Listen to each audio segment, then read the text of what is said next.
Cerita ini fakta atau fiksi? Silakan putuskan sendiri.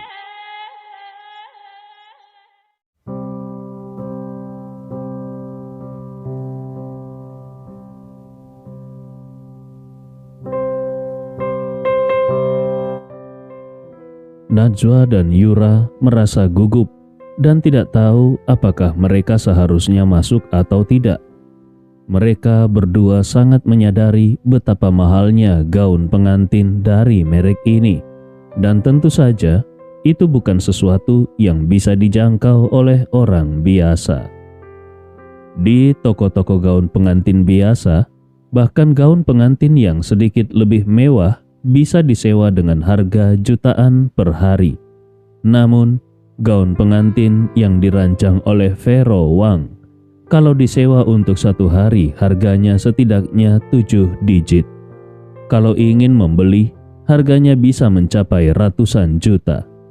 Yura merasa dirinya tidak pantas mengenakan gaun pengantin semahal itu. Bahkan dia takut merusaknya hanya dengan menyentuhnya dan merasa tidak akan mampu menggantinya, apalagi memakainya untuk upacara pernikahan.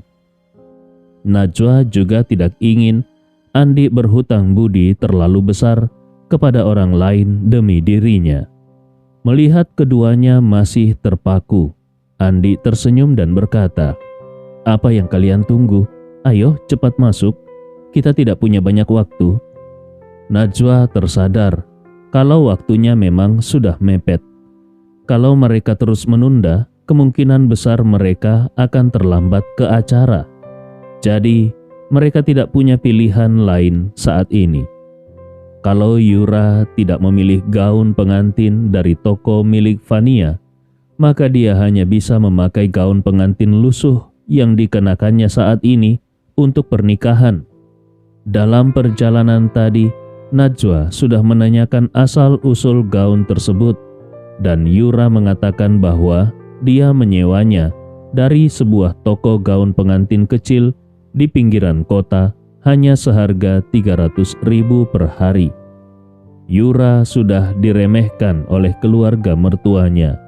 Kalau dia masih harus mengenakan gaun pengantin yang murah dan sudah usang, keluarga mertuanya pasti akan lebih merendahkannya. Jadi, Najwa menarik tangan Yura dan berkata, "Yura, ayo kita masuk. Biarkan Nona Fania membantumu memilih gaun pengantin yang pas." Yura dengan rasa cemas berkata, "Najwa, gaun-gaun di sini terlalu mahal. Aku tidak berani memakainya." Najwa buru-buru berkata, "Kalau kau tidak memakainya, kau hanya bisa memakai gaun ini. Siapa tahu apa yang akan dikatakan oleh mertuamu nanti. Lihat, Andi bahkan meminjamkan mobil mewah ini. Jadi, kalau kita ingin tampil mewah, kita harus melakukannya dengan maksimal. Biarkan mereka melihatmu dengan cara yang berbeda." Setelah itu dia memandang Fania dengan rasa terima kasih dan berkata, "Nona Fania, hari ini aku benar-benar harus merepotkanmu. Ini adalah teman SMA-ku, namanya Yura, dan hari ini adalah hari pernikahannya. Tolong bantu dia memilih gaun pengantin yang sesuai." Fania tersenyum dan berkata, "Nyonya Najwa terlalu sopan, serahkan saja urusan Nona Yura kepadaku." Yura masih terlihat ragu-ragu. Najwa tidak memberi ruang untuk penolakan. Dia langsung menarik tangan Yura dan melangkah masuk ke dalam toko gaun pengantin sambil berkata, "Tidak ada tapi-tapian lagi. Hari ini kita tidak boleh membiarkan mertuamu meremehkanmu lagi." Yura ditarik masuk ke dalam toko, dan saat melihat satu persatu gaun pengantin yang begitu mewah, dia pun tertegun.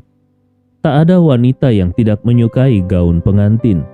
Jadi, dengan hanya melihat sekilas, keduanya sudah terpikat oleh keindahan gaun-gaun yang ada di dalam toko. Sebagai putri tertua keluarga Wirawan dan kepala keluarga Wirawan saat ini, Fania kini bertindak sebagai pelayan. Dia membawa mereka ke depan deretan gaun pengantin sambil tersenyum dan berkata, Nyonya Najwa, Nona Yura, gaun-gaun ini biasanya disewakan. Nona Yura bisa memilih salah satu yang paling sesuai untuk dikenakan hari ini. Najwa segera bertanya, Nona Fania, apakah ukuran gaun ini sesuai? Temanku ini badannya agak kurus. Fania tersenyum dan berkata, gaun-gaun ini dirancang dengan sangat cermat. Ada banyak bagian yang bisa disesuaikan.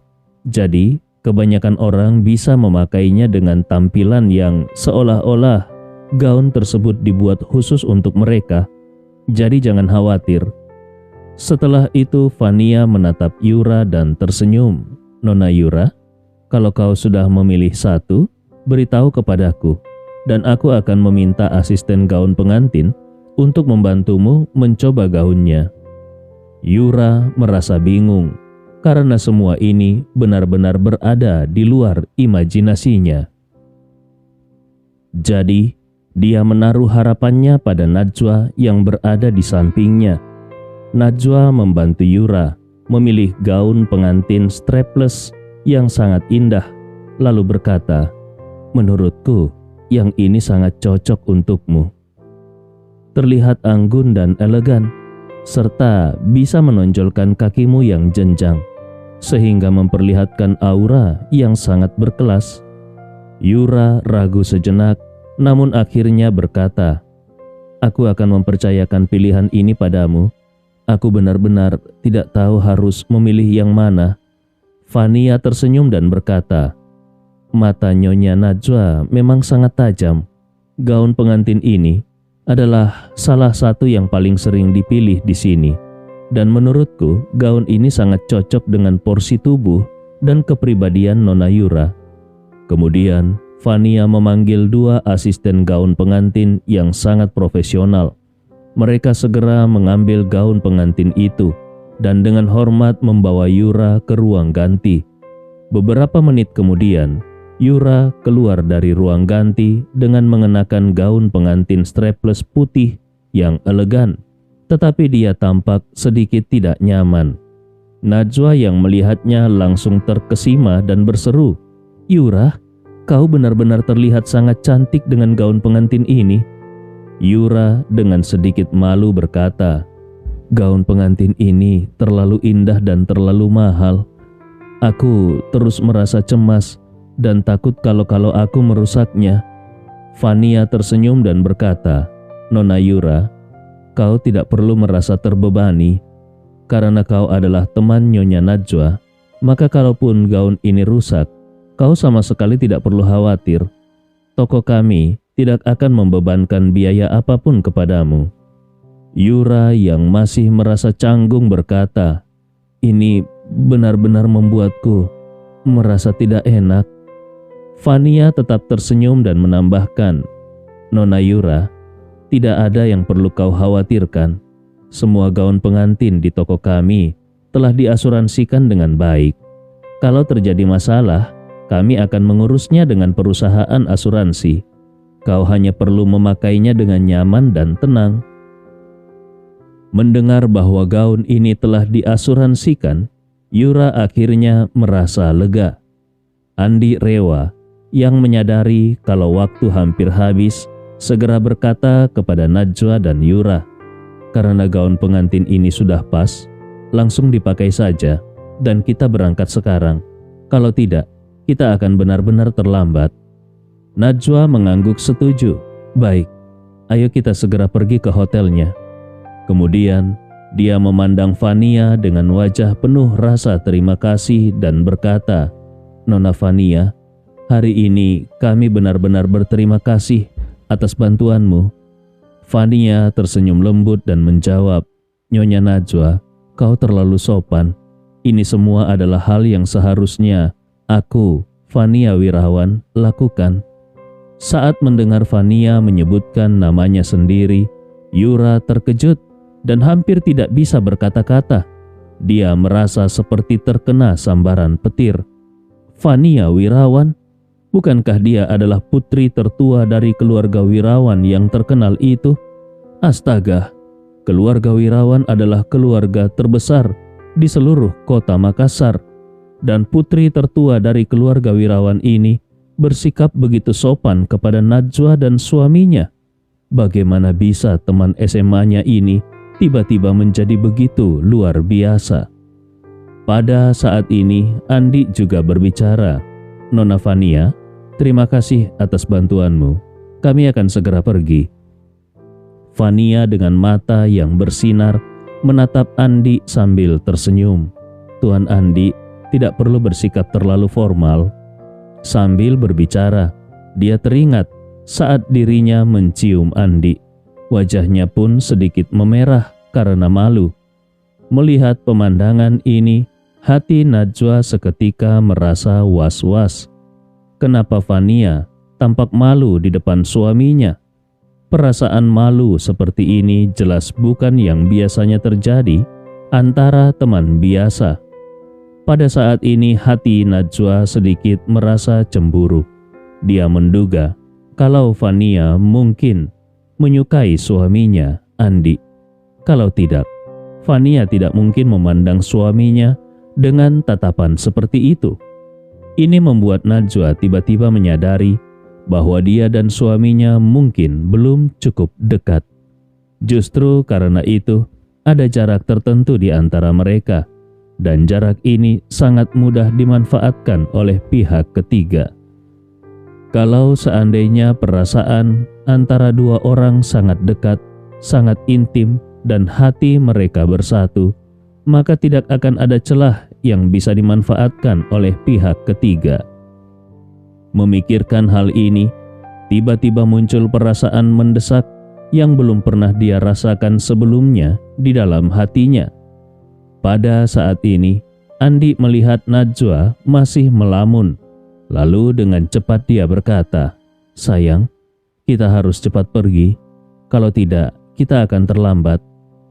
Najwa baru tersadar dan dengan canggung mengangguk. Lalu buru-buru berkata, "Baiklah, ayo kita cepat pergi." Fania mengantar mereka bertiga keluar dari toko, dan setelah melihat mereka naik ke dalam mobil, barulah dia dengan enggan kembali ke dalam toko. Andi menghidupkan mobil Bugatti Veyron edisi terbatasnya dan meluncur menuju hotel. Saat ini di ruang perjamuan hotel, seorang pria yang mengenakan setelan jas yang rapi dengan bunga di dada yang menandakan dia sebagai pengantin pria sedang melihat jam dengan wajah cemas. Di sampingnya berdiri seorang wanita berusia sekitar 50 tahun dengan ekspresi wajah yang dingin. Wanita itu dengan marah berkata, "Niko, si Yura itu benar-benar tidak punya tata krama ya. Sudah jam segini, dia belum juga tiba. Jelas-jelas dia tidak menghargai keluarga kita." Niko segera menjelaskan, "Ibu tahu sendiri, keluarga Yura tinggal di kabupaten. Jaraknya lebih dari puluhan kilometer dari sini. Aku sudah bilang mau menjemputnya dengan mobil, tetapi dia tidak mau. Bahkan ponselku juga ibu ambil. Keluarga Yura juga tidak punya mobil. Aku tidak tahu bagaimana caranya mereka akan datang ke sini. Bagaimana kalau ibu mengembalikan ponselku, biar aku bisa menghubunginya?" Ibu Niko menjawab dengan dingin, "Untuk apa kau menghubunginya? Belum juga jadi bagian dari keluarga kita." Tapi dia sudah tidak tahu diri dan sama sekali tidak menghargai orang lain. Kalau dia sudah menjadi bagian dari keluarga kita nanti, bagaimana kita bisa hidup dengan dia? Sambil berkata begitu, Ibu Niko meludah dengan jijik. "Cih, sudah sering aku katakan, jangan menikahi gadis dari keluarga miskin seperti itu.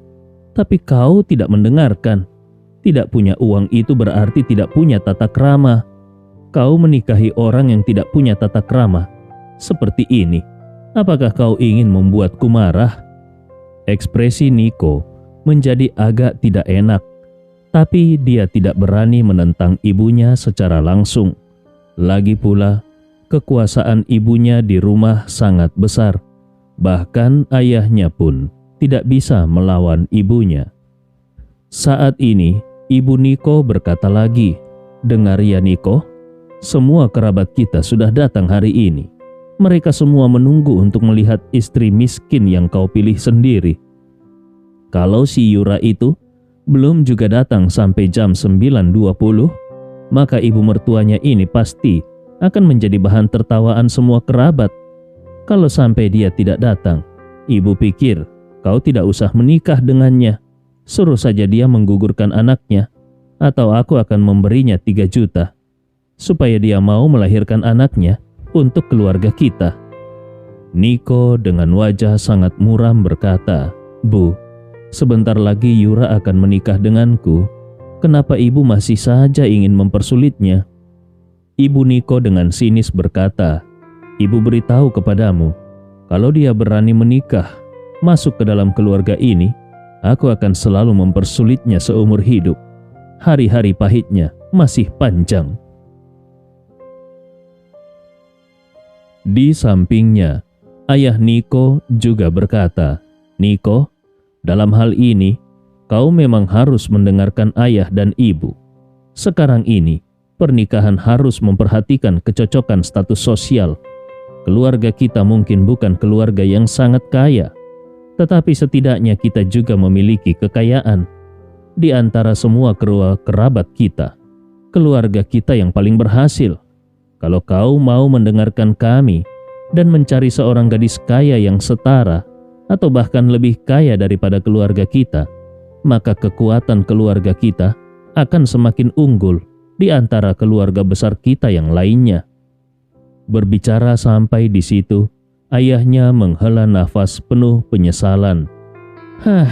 Kau ini anak yang keras kepala.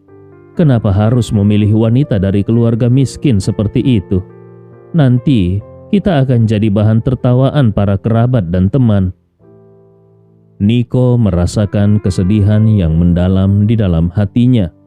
Perasaannya terhadap Yura tulus dari lubuk hatinya. Mereka telah bersama sejak masa kuliah. Sampai sekarang sudah bertahun-tahun lamanya dan mereka tidak pernah bertengkar atau berselisih. Mereka selalu saling mencintai. Saat itu, banyak teman sekelas yang iri melihat hubungan mereka yang begitu stabil. Di dalam hatinya, dia selalu merasa kalau dia dan Yura bisa mendapatkan restu dari keluarganya dan hidup bahagia bersama, dia pasti akan menjadi pria paling bahagia di dunia ini. Namun, dia tidak mengerti kenapa orang tuanya selalu menghalangi pernikahannya. Meskipun Yura bukan anak dari keluarga kaya, tetapi Yura adalah gadis yang sangat baik dan sulit ditemukan. Sayangnya, orang tuanya yang terlalu materialistis tidak bisa melihat kelebihan Yura. Mereka hanya merasa bahwa keluarga Yura tidak punya uang dan kekuasaan. Jadi mereka merendahkan Yura dari lubuk hati mereka dan tidak ingin Yura masuk ke dalam keluarga mereka. Tidak peduli bagaimana dia mencoba meyakinkan atau memohon kepada mereka, mereka tetap tidak mau mengubah pendirian mereka. Bahkan sekarang, ketika Yura sudah mengandung anaknya, mereka masih memandang rendah diri Yura. Ini membuat Niko merasa sangat sakit hati. Dia bahkan berpikir bahwa kalau orang tuanya benar-benar tidak mendukung pernikahannya, mungkin setelah pernikahan selesai, dia akan membawa Yura pergi jauh dari sini. Saat ini, kurang dari 5 menit tersisa sebelum batas waktu pukul 9.20 dan Yura masih belum muncul. Niko mulai merasa khawatir. Dia takut apakah orang tua Yura mungkin telah menghalangi Yura untuk datang dan menikah dengannya. Saat ini, ibu Niko dengan wajah penuh kemenangan berbisik kepada suaminya, "Menurutku, keluarga Yura pasti tidak akan membiarkan Yura menikah. Lagi pula, kita tidak memberikan sepeser pun kepada mereka, bahkan tidak mengadakan pertemuan keluarga. Bisa dibilang, kita benar-benar tidak memberi mereka wajah. Orang tuanya tidak mendapatkan apa-apa dari kita dan dipermalukan seperti ini. Mereka pasti tidak akan membiarkan Yura menikah dengan Niko." Jadi, aku pikir hari ini adalah pertunjukan besar untuk membuat Niko menyerah. Ayah Niko berkata dengan sedikit sakit hati, "Tapi pertunjukan besar ini biayanya terlalu mahal, bukan? Hotel dengan puluhan meja pesta pernikahan, ditambah dengan biaya acara pernikahan, kita sudah menghabiskan 5 atau 60 juta. Ibu Niko mengangkat alisnya dan berkata, "Apa artinya 5 atau 60 juta? Selama aku bisa membuat anakku menjauhi wanita miskin itu, bahkan jika harus mengeluarkan 100 juta pun, aku rela." Kemudian dia menurunkan suaranya lagi dan dengan bersemangat berkata, "Ku beritahu kepadamu, Lucy mengatakan bahwa putri Direktur Thomas baru saja kembali dari luar negeri dan dia sudah putus dengan pacar asingnya. Istri Direktur Thomas sedang mencari jodoh untuk putrinya di Makassar. Kalau anak kita bisa bersama dengan putri Direktur Thomas, bayangkan seberapa besar keuntungan yang bisa kita dapatkan dari hubungan ini." Ayah Niko mengerutkan keningnya dan berkata, "Tapi aku dengar putri Direktur Thomas sebelumnya berpacaran dengan seorang pria kulit hitam dari luar negeri. Kalau anak kita harus menikah dengan bekas pacar kulit hitam, bukankah itu agak..." Ibu Niko langsung menjawab, "Kenapa peduli dengan itu? Yang paling penting adalah kalau kita bisa menjadi keluarga dengan Direktur Thomas, bisnis kita pasti akan semakin lancar. Menghasilkan uang adalah yang terpenting." Niko yang malang pada saat ini tidak tahu apa yang direncanakan oleh kedua orang tuanya. Dia masih menunggu wanita yang dicintainya muncul. Namun, waktu terus berlalu dan dia mulai merasa khawatir. Kekhawatirannya bukan karena takut Yura berubah pikiran, melainkan takut kalau pada akhirnya orang tua Yura tidak mengizinkan putrinya menikah dengannya. Pada saat itu, suara mesin khas supercar tiba-tiba terdengar dari jalan. Keluarga Niko yang berada di depan pintu serta para kerabat mereka merasa tertarik dengan suara mesin yang menggelegar seperti binatang buas itu. Tidak lama kemudian, seseorang berseru, "Astaga, itu adalah mobil Bugatti Veyron." Kakak sepupu Niko yaitu Robin yang sedang menatap Bugatti Veyron yang semakin mendekat dari kejauhan dengan mata terbelalak berkata, "Benar sekali, itu adalah Bugatti edisi terbatas dan hanya ada satu di seluruh negeri. Beberapa waktu yang lalu, aku melihat mobil itu dipamerkan di Pameran Mobil Internasional Makassar. Kabarnya mobil itu dan satu lagi yaitu Aston Martin 177 dibeli oleh seorang miliarder misterius. Tetapi sejak saat itu, aku belum pernah melihat mobil itu keluar lagi. Sekarang, aku bisa melihatnya." Setelah berkata demikian, dia segera mengeluarkan ponselnya dan mencoba memotret Bugatti Veyron dari kejauhan. Dia berusaha agar foto mobil itu terlihat jelas. Saat ini orang lain berseru lagi, "Astaga, di belakangnya ternyata ada Aston Martin 177. Hari ini adalah hari yang luar biasa. 2 supercar top muncul sekaligus. 2 mobil ini total harganya bisa mencapai miliaran." Robin terkejut. Matanya hampir keluar dari kepalanya. Dia segera berkata kepada Niko, "Hei Niko, lihat. Bukankah kau sangat menyukai Aston Martin 177? Wah, hari ini aku benar-benar membuka mataku." Niko juga merasa terkejut. Namun, pada saat ini dia tidak punya niat untuk memperhatikan supercar itu. Pikirannya sepenuhnya tertuju pada Yura dan memikirkan apakah hari ini Yura akan datang atau tidak. Saat ini, Andi mengendarai Bugatti Veyron edisi terbatas dan memasuki pintu masuk hotel, lalu langsung menuju ke arah aula perjamuan. Ketika semua orang melihat kedua supercar itu menuju ke arah aula perjamuan, mereka semakin terkejut. Hari ini hanya Niko yang melangsungkan pernikahan di tempat itu, karena hari ini sebenarnya bukanlah hari baik untuk menikah. Alasan mereka memilih hari ini untuk menikah adalah karena orang tua Niko sengaja ingin membuat keluarga Yura merasa tidak nyaman. Mereka sudah merencanakan berbagai strategi untuk itu. Pertama, cara terbaik adalah membuat keluarga Yura menyerah pada pernikahan ini.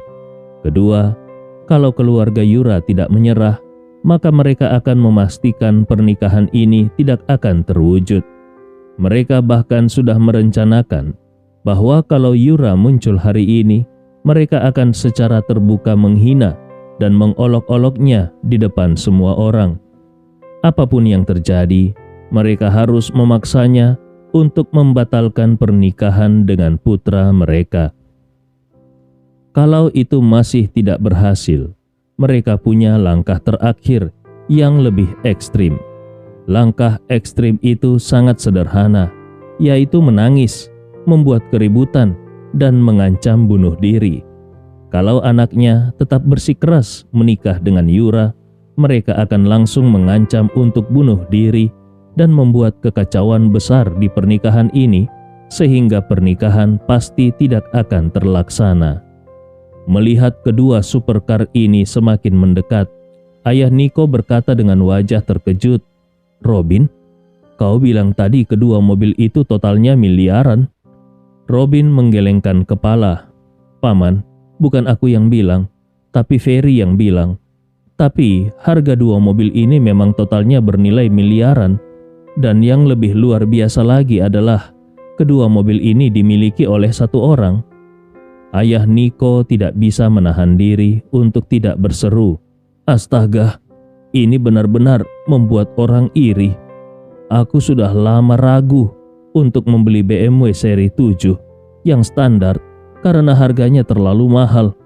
Tapi ada orang yang punya dua mobil mewah seperti itu. Siapa sebenarnya orang kaya itu? Apakah dia dari keluarga wirawan?" Robin menjawab, "Aku juga tidak tahu. Identitas pemilik mobil ini sangat misterius dan dia sangat rendah hati. Setelah mobil itu dibeli, sepertinya ini pertama kalinya mobil itu keluar." Ayah Niko berkata dengan nada mengagumi, "Benar-benar luar biasa. Membeli mobil seharga lebih dari 1 miliar, tetapi jarang menggunakannya. Ini benar-benar orang yang punya uang lebih." Sambil berbicara, kedua supercar itu tiba di depan mereka dan berhenti di pintu masuk aula perjamuan. Semua orang semakin terkejut. Apakah benar kedua mobil ini datang ke aula perjamuan? Di aula perjamuan saat ini, hanya keluarga Niko yang mengadakan pernikahan. Apakah mereka datang untuk memberikan ucapan selamat? Namun keluarga Niko yang lainnya sangat menyadari bahwa di antara mereka, yang paling kaya adalah ayah Niko dengan aset yang lumayan. Sedangkan yang lainnya hanya punya aset sedikit. Paling-paling mereka hanya bisa dianggap sebagai kelas menengah di Makassar, bukan kelas atas. Jadi dengan status sosial seperti mereka, bagaimana mungkin mereka bisa mengenal teman yang begitu luar biasa? Saat semua orang masih merasa bingung, Andi terlebih dahulu membuka pintu mobil Bugatti Veyron dan melangkah turun dari mobil. Semua orang yang melihatnya menjadi terdiam karena terkejut. Andi masih terlalu muda. Sepertinya hanya berusia sekitar 25 atau 26 tahun. Pemuda semuda itu mampu mengendarai mobil mewah yang begitu mahal. Ini membuat semua orang merasa kalau Andi pasti sangat istimewa. Setelah Andi turun dari mobil, istrinya Najwa yang mengendarai Aston Martin 177 juga perlahan berhenti di belakang mobil Andi. Karena pencahayaan di luar mobil yang cukup terang dan mobil dilapisi kaca film anti silau, maka orang di luar tidak bisa melihat siapa yang duduk di dalam mobil itu. Semua orang pun memusatkan perhatian mereka pada mobil Aston Martin di belakang. Mereka menunggu untuk melihat siapa lagi orang penting yang akan keluar dari mobil itu. Andy melangkah ke pintu depan Aston Martin, lalu dengan tangan terulur dia membuka pintu mobil. Sesaat kemudian, Yura yang mengenakan gaun pengantin khusus dari Vero Wang dengan wajah penuh kecemasan melangkah keluar dari mobil. Pada awalnya, ketika melihat Yura, keluarga Nico belum menyadari siapa dia.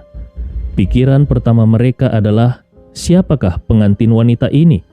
Betapa luar biasanya dia hingga diantar dengan 2 supercar mewah sebagai mobil pernikahannya. Nico juga merasa terkejut pada pandangan pertama. Tetapi segera setelah itu, dia mengenali pengantin cantik yang mengenakan gaun pengantin itu. Bukankah itu adalah tunangannya, Yura? Dia sangat terkejut, tetapi dia tidak memikirkan hal lain. Dengan penuh kebahagiaan, dia berlari ke arah Yura dan dengan penuh semangat berkata, "Yura, akhirnya kau datang." Kata-katanya itu membuat seluruh keluarga Nico seolah terkena sambaran petir. Pada saat ini, barulah semua orang menyadari bahwa pengantin wanita yang keluar dari kursi depan Aston Martin 177 ini adalah calon menantu keluarga Nico yang miskin, yaitu Yura. Semua orang benar-benar terkejut. Keluarga Nico sangat tahu keadaan keluarga Yura. Orang tua Yura tidak memiliki pekerjaan tetap. Kadang-kadang bekerja serabutan dan tidak pernah bekerja serius. Selain itu, keluarga Yura juga memiliki seorang adik laki-laki yang malas, sehingga kehidupan mereka sangat berantakan. Selain itu, mereka bukan berasal dari kota Makassar, melainkan dari kota kecil di sekitarnya, yang berarti mereka bahkan tidak memiliki rumah yang berharga. Mereka tahu kalau rumah keluarga Yura sudah berusia 20 atau 30 tahun dan bahkan tidak bisa dijual dengan harga mahal. Keluarga Nico juga tahu kalau keluarga Yura sangat ingin mendapatkan uang mahar dari keluarga Nico untuk membantu adik laki-laki mereka yang malas agar bisa membeli rumah. Dalam pandangan keluarga Nico, kondisi seperti itu adalah kondisi terendah dari yang paling rendah. Oleh karena itu, selain Nico, tidak ada satupun anggota keluarga Nico yang bisa menghormati Yura. Namun, mereka tidak bisa memahami bagaimana Yura yang diremehkan oleh semua orang tiba-tiba datang dengan Aston Martin 177 edisi terbatas. Saat seluruh keluarga Nico terperangah, Najwa juga turun dari kursi pengemudi Aston Martin. Ketika melihat Nico, dia tersenyum ramah. "Nico, kita sudah lama tidak bertemu. Selamat untukmu dan Yura atas pernikahan kalian." Nico juga merasa sangat terkejut melihat Najwa. Najwa adalah teman dekat Yura sejak SMA, dan karena dikenalkan oleh Yura, Nico juga pernah bertemu dengan Najwa beberapa kali. Mereka sudah cukup akrab. Mengenai kondisi keluarga Najwa, Nico sudah pernah mendengarnya. Dulu dia mendengar bahwa keluarga Najwa memiliki perusahaan renovasi yang tidak terlalu besar, tetapi juga tidak terlalu kecil. Ada juga cerita tentang suami Najwa yang masuk ke dalam keluarga sebagai menantu, tetapi tampaknya tidak memiliki kemampuan khusus. Dalam ingatannya, Grup Tama hanyalah perusahaan dengan aset yang kecil, dan baru-baru ini terdengar kabar kalau perusahaan itu hampir bangkrut. Dalam situasi seperti itu, bagaimana mungkin Najwa bisa membeli Aston Martin 177 yang bernilai sangat mahal?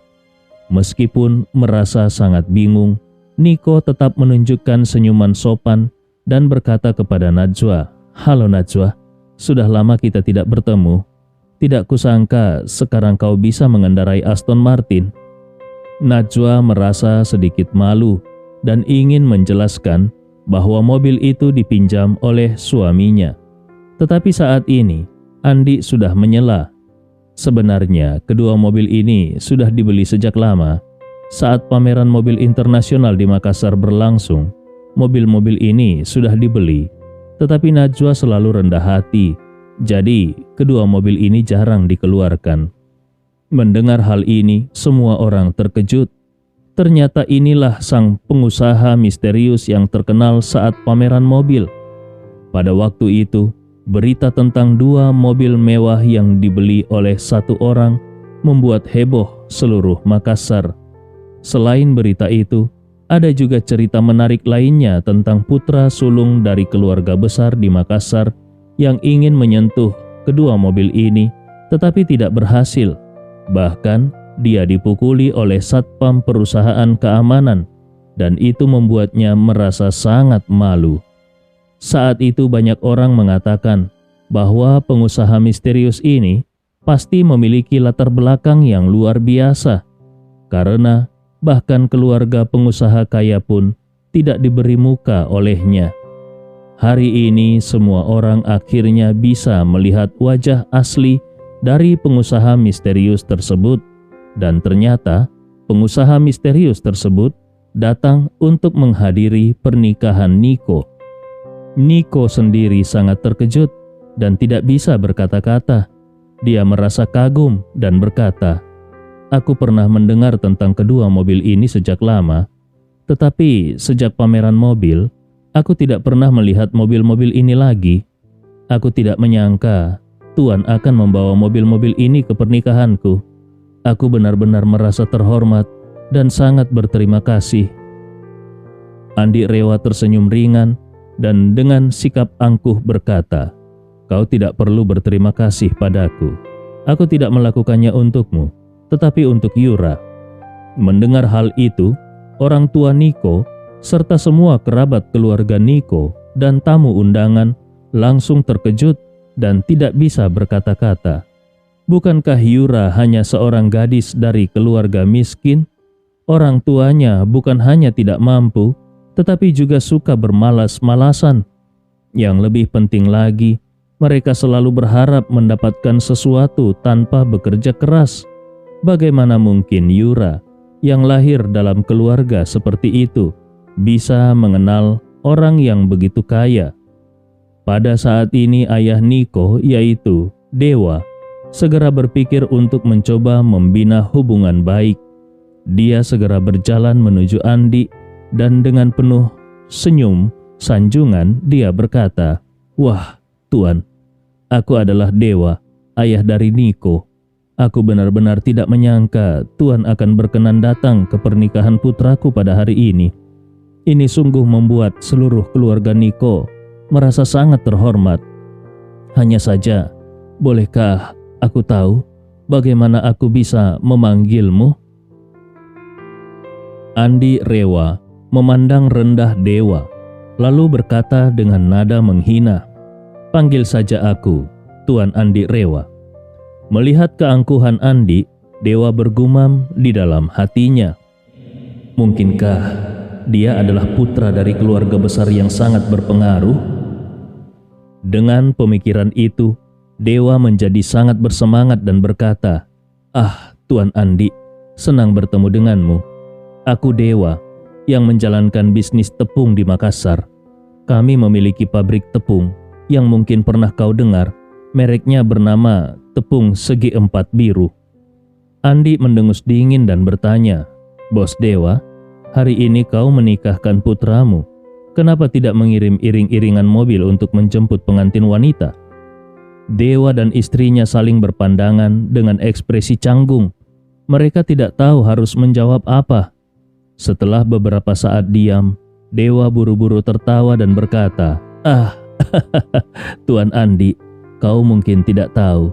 Kami sebenarnya sudah mengatur iring-iringan mobil yang sangat megah. Tetapi iring-iringan itu mengalami masalah mendadak.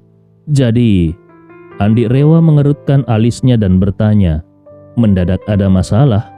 Bahkan kalaupun iring-iringan mobil mengalami masalah, apakah keluargamu tidak memiliki satu mobil pun?"